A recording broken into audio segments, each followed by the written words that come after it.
Remember when a Japanese badge meant a guaranteed hit? Not anymore. These 7 bikes were supposed to be the next big thing, but now they're the last ones left on the lot. From confused identities to outdated tech, here's why dealerships are struggling to sell them. Number 7. Honda CTX 700 North. From the moment it rolled into dealerships, the Honda CTX 700N sparked more confusion than excitement. Billed as a futuristic cruiser for a new generation of riders, this machine tried to blend comfort, technology, and minimalism into one affordable package. Instead of drawing people in, though, it left most buyers scratching their heads.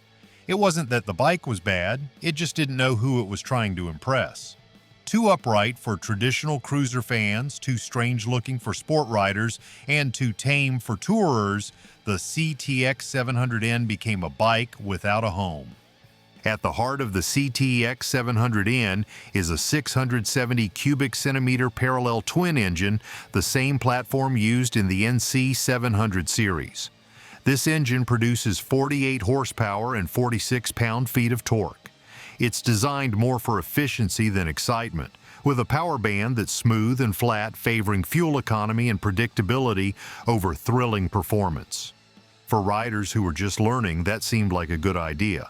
But even beginners quickly noticed the lack of power when trying to merge onto highways or keep pace with more spirited machines on the back roads. The CTX also features Honda's dual-clutch transmission, a fully automatic system with manual shift override designed to remove the intimidation of clutch control. While the technology works flawlessly, it didn't appeal to cruiser riders who enjoy a more hands-on mechanical experience. And for many motorcyclists, gear shifting is part of the fun. Removing it stripped away a core part of what makes riding engaging. Even though the DCT system is advanced and intuitive, it just didn't connect with the kind of people Honda hoped to attract. The bike weighs in at 475 pounds and sits low with a 28.3-inch seat height, making it very approachable for smaller or newer riders. On city streets, it's manageable, nimble, and easy to ride. But that's also part of the problem. It feels more like a commuter scooter than a cruiser.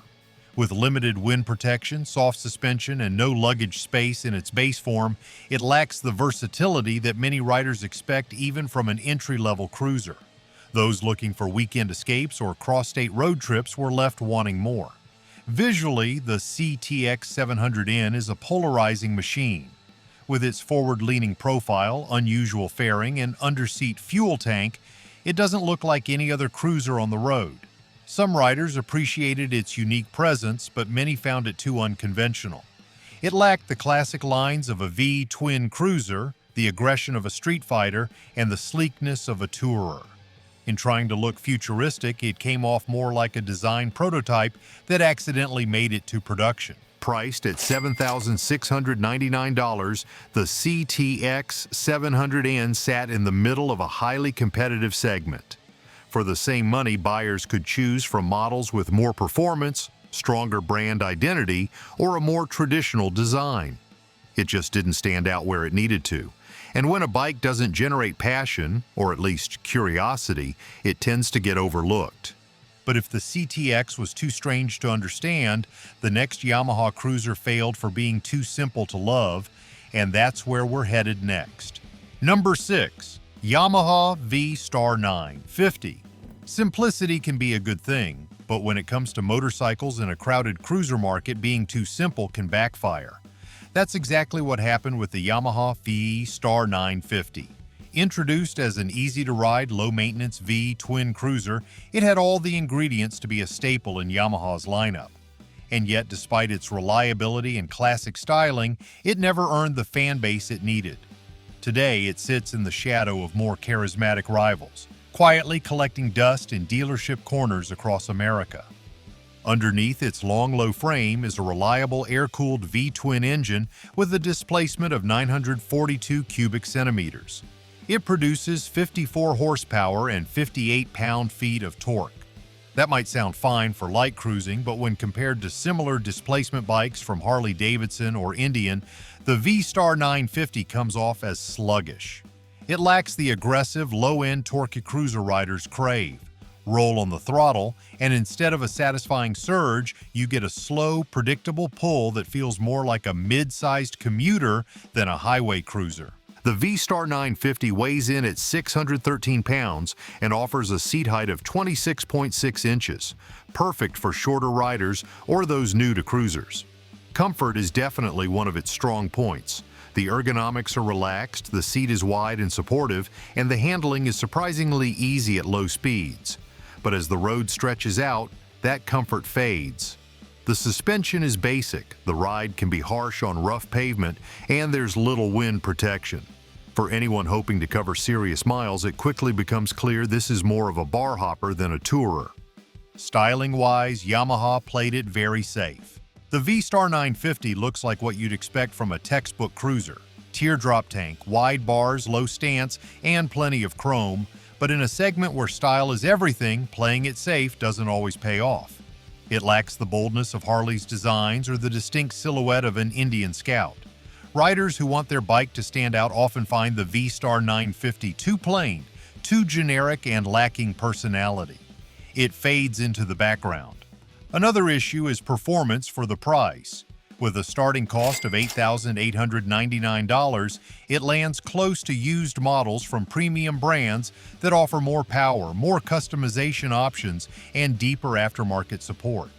Riders browsing this price bracket often find themselves gravitating toward the Harley-Davidson Iron 883 or the Scout 60, both of which have stronger resale value, a louder exhaust note, and far more visual flair. The VStar 950 also suffers from limited customization potential. While there are aftermarket parts available, they are not nearly as abundant or diverse as those for Harley-Davidson models. For riders who love to tweak, tune, and personalize, this bike offers only a shallow pool of options. And without a thriving owner community or custom culture behind it, the VStar just doesn't invite long-term enthusiasm. In the end, the VStar 950 became the forgotten middleweight, a dependable ride that's just too quiet to shout over its competition. But if the Yamaha was too tame to get noticed, the next bike is the exact opposite. An awkward blend of performance and cafe styling that left riders completely unsure of what it was trying to be. We dug through forums, dealer stock lists, and resale reports to build this list. So if you appreciate the deep dives, hit subscribe. We've got more coming. Number 5. Suzuki SV650X. It had the right engine, the right chassis, and the right reputation. But somehow the Suzuki SV650X still ended up as one of the most overlooked motorcycles in American showrooms. This bike was supposed to be a bold, cafe-styled alternative to the legendary SV650. Instead, it became an identity crisis on two wheels, a machine that confused riders more than it impressed them. At the heart of the SV650X is Suzuki's tried-and-true 645 cubic centimeter V twin engine. This power plant produces 75 horsepower and 47 pound-feet of torque. It is smooth, responsive, and known for its linear power delivery. In fact, it's the same engine that helped make the original SV650 a cult favorite among beginner and intermediate riders alike. But while the engine is still solid, everything built around it in the X version seemed to miss the mark. The SV650X weighs in at 437 pounds and has a seat height of 30.9 inches, placing it in a comfortable zone for most average-sized riders. On the road, it handles well thanks to its tubular steel trellis frame and predictable suspension. But that's where the good news ends, because it's the styling and the positioning of this model that turned off buyers in droves. Suzuki attempted to give the X a cafe racer look, with clip-on handlebars, a tiny fairing, and a brown tuck-and-roll seat. But instead of looking sleek or custom-built, it came across as an awkward factory mashup. The clip-ons force the rider into a more aggressive riding posture, which doesn't quite match the character of the engine or chassis. And for a bike that's still largely standard under the surface, that cafe silhouette just doesn't feel earned. Riders who wanted real retro appeal went for Triumph's Speed Twin. Riders who wanted real sport performance went for the Yamaha MT-07 or Kawasaki Z650. The SV650X got lost somewhere in the middle. The ergonomics don't help either. With the low clip-ons and slightly rear-set pegs, the X version forces the rider into a hunched posture that's uncomfortable for daily riding. It might look aggressive, but it doesn't translate into actual performance gains.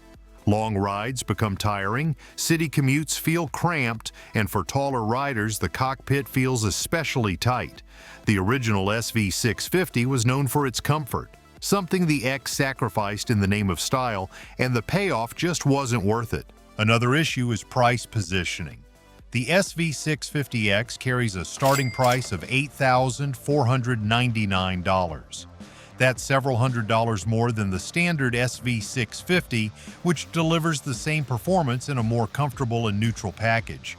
Riders were quick to spot that, and many simply skipped the X for its simpler sibling. And when stacked against rivals in that price range offering more power or more advanced tech, the X simply faded into the background. The aftermarket community didn't rally around the X either. With fewer parts made specifically for its unique fairing and layout, customizing the bike becomes a chore. But if Suzuki's cafe-styled gamble didn't connect with the audience, the next machine went even further, trying to replace the gold wing with soft performance and even softer styling. Number 4. Honda CTX 1300. It was supposed to be the next chapter in long-distance comfort, a bold attempt to fuse cruiser styling with the legendary touring performance of Honda's Gold Wing. The Honda CTX 1300 was built to make touring easier, simpler, and more approachable for riders who wanted relaxed ergonomics without the bulk of a full-dress machine. But instead of ushering in a new era of modern baggers, it stalled in showrooms, left behind by buyers who just didn't know what to make of it. The CTX 1300 is powered by a 1,268 cubic centimeter flat 6 engine that produces 83 horsepower and 78 pound-feet of torque. On paper, that sounds perfectly adequate for a light touring rig, and in practice it delivers buttery smooth performance, a gentle torquey curve, and almost no vibration. The engine was pulled straight from the Goldwing F6B, and it gave the CTX plenty of low-end grunt and highway cruising capability, but the muted sound and soft throttle response didn't excite anyone. For a bike meant to lure cruiser fans into the world of long-haul comfort, it just felt too tame. Tipping the scales at 730 pounds, the CTX 1300 is no lightweight. But the bulk is carried low, and with a seat height of 28.9 inches, it remains accessible to a wide range of riders. The riding position is upright and easygoing, with forward pegs and swept-back handlebars designed for all-day comfort. Suspension is soft, handling is neutral, and the ride is, above all else, smooth. It's the kind of motorcycle that glides along without asking much of the rider. And yet, that's exactly what made it so forgettable. The CTX lacks the visual drama that most cruiser or bagger riders expect. Its plastic fairing and bulbous bodywork give it a scooter-like profile from certain angles. It's aerodynamic, sure, but not in a way that appeals to Harley-Davidson or Indian buyers. It doesn't have the stance, the chrome, or the authoritative presence that riders in this category crave. For riders who want to make a statement, the CTX disappears. Its subdued styling, limited color choices, and unassuming profile just couldn't compete with the visual impact of the Road Glide, the Chieftain, or even Honda's own Valkyrie. Then there's the issue of practicality. Despite its size, the CTX 1300 offers limited storage compared to full-fledged touring bikes. The saddlebags are small, and it lacks a top box or integrated passenger backrest unless you buy add-ons. There's no touchscreen infotainment system, no integrated navigation, and no signature tour-level tech. Riders who expected a scaled-down Goldwing felt like they got half a bike for nearly the same price. With a starting price of $17,999, the CTX 1300 sat uncomfortably between categories. Too expensive for casual cruiser buyers, too stripped down for serious tourers, and without strong brand loyalty or emotional appeal, it didn't pull riders away from Harley or Indian. Instead, it became an oddball, a technically competent bike that simply didn't resonate. And while this bike failed by being too soft, the next one failed in the exact opposite way. It packed serious power into a massive touring platform, but no one wanted to tame the beast. Number 3. Kawasaki ZG 14 Concours. It had everything a sport touring rider could ask for. Massive horsepower, highway stability, and Kawasaki's racing DNA baked into a long-distance platform. The Kawasaki ZG 14 Concours was meant to be the ultimate mile eater for riders who wanted power and performance without sacrificing comfort. And for a while, it almost lived up to that dream. But in today's market, the Concours has slipped from relevance, outpaced by more refined rivals, and abandoned by the riders it once aimed to please.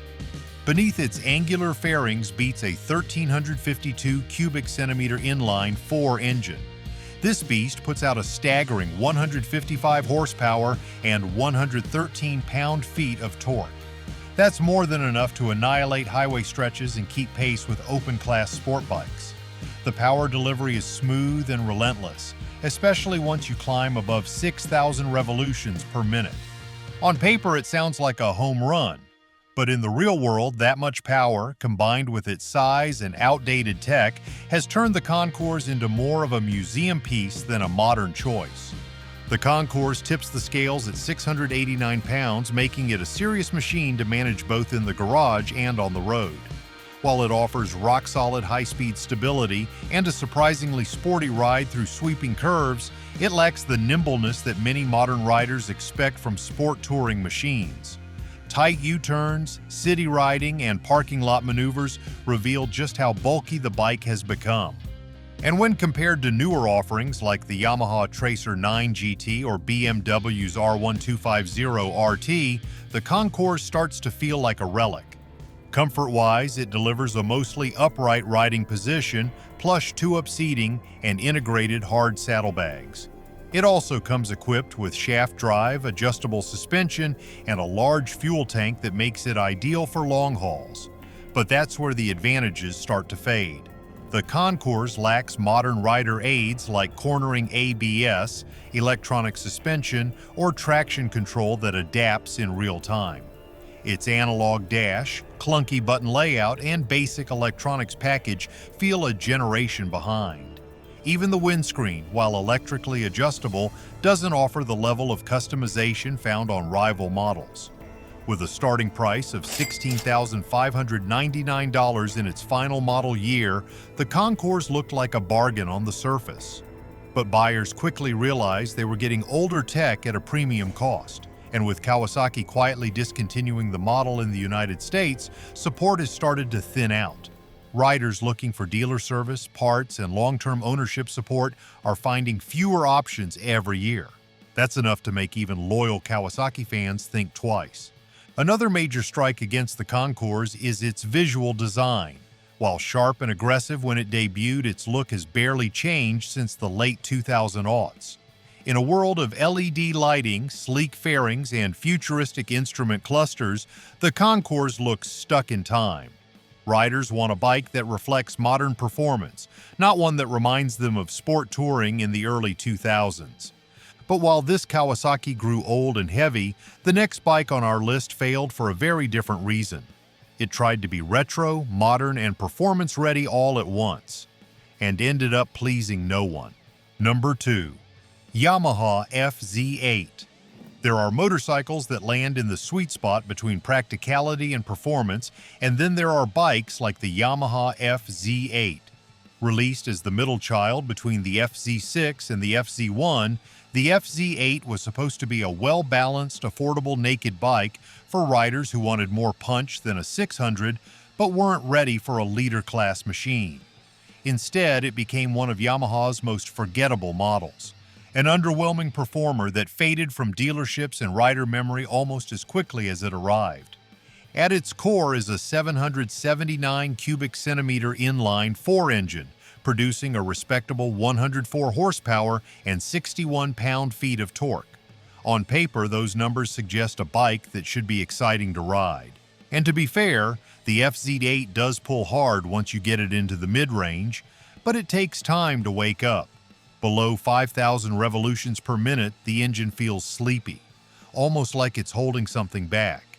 And in a world where riders are demanding instant throttle response and lively character, the FZ8 feels a bit too reserved for its own good. The bike weighs in at 467 pounds and offers a seat height of 32 inches, fairly neutral for the class. Handling is predictable and solid, but not especially sharp.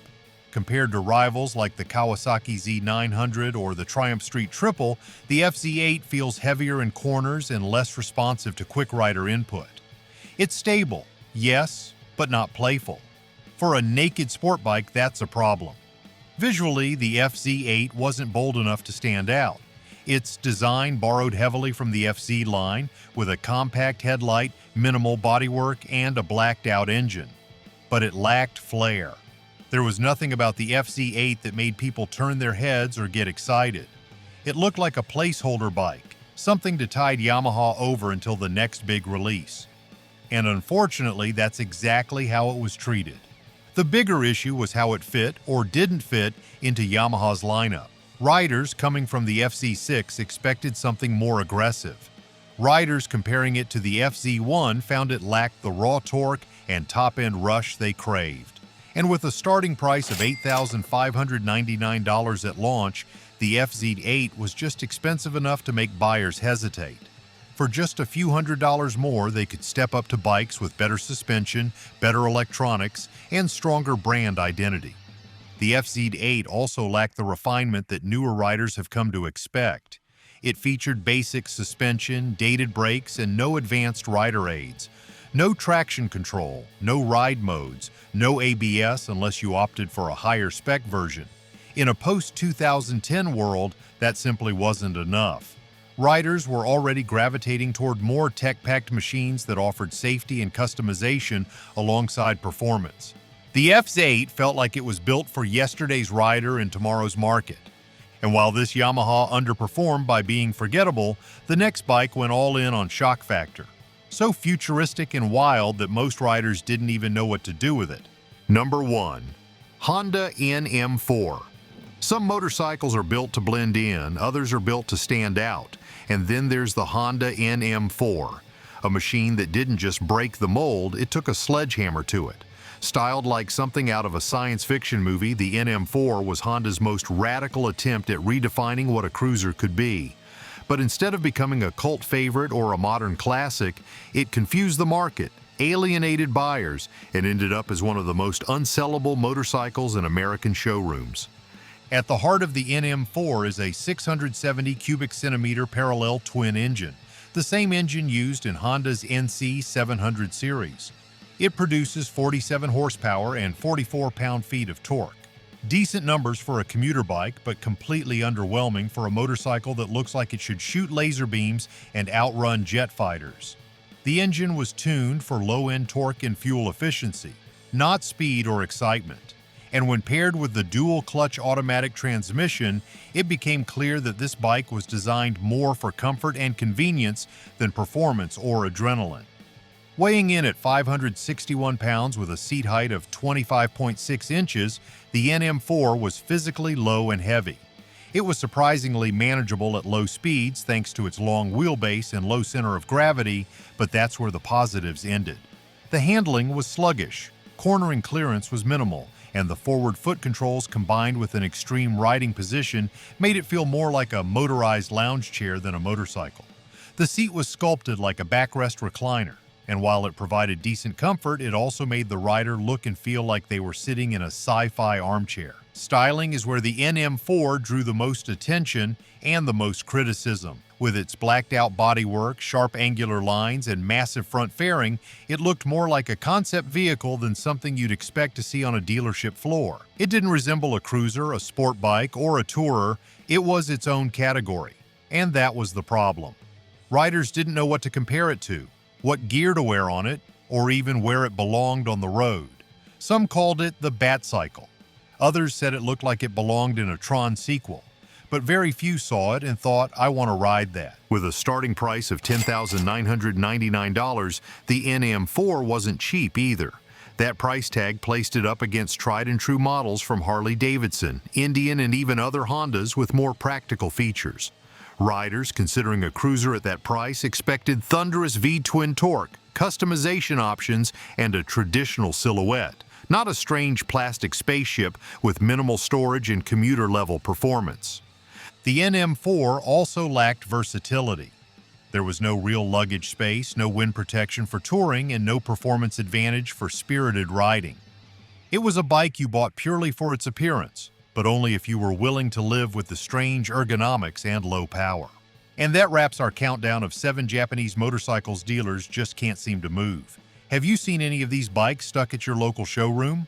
Let us know in the comments, and if you enjoyed this list, make sure to like and subscribe for more deep dives into the bikes you ride and the bikes you avoid.